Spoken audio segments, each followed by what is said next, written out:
যখনই আপনার জীবনে কষ্ট দুঃখ আসবে, শুধু আপনার কাজ হচ্ছে রবের উপর সন্তুষ্টি থেকে সয়ে যাওয়া। ইয়া রব, আমাকে ধৈর্য ধারণ করার তৌফিক দান করো। ইয়া রব, আমাকে সহ্য করার তৌফিক দান করো। কষ্টটা আপনার ভিতরগত হতে পারে, বাহিরগত হতে পারে, পরিবারগত হতে পারে, বাহিরের এলাকাগত হতে পারে, এমনকি স্বামীর কারণে স্ত্রী, স্ত্রীর কারণে স্বামীরও হতে পারে, এমনকি সন্তানের কারণে মা বাবা, মা বাবার কারণে সন্তানেরও হতে পারে, ভাইয়ের কারণে ভাইয়েরও হতে পারে, ভাইয়ের কারণে বোনে, বোনের কারণে ভাইয়েরও হতে পারে। যত প্রকার কষ্ট আসুক, কখনো কাউকে কষ্ট না দিয়ে শুধু সয়ে যাওয়ার চেষ্টা করবেন।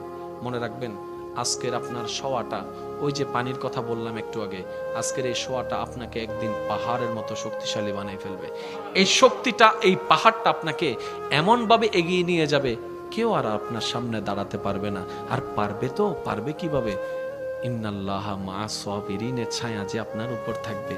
রব যার সাথে থাকবে, তাকে হারাই তো হারাবে কে? তাকে পরাজয় করবে তো করবে কে?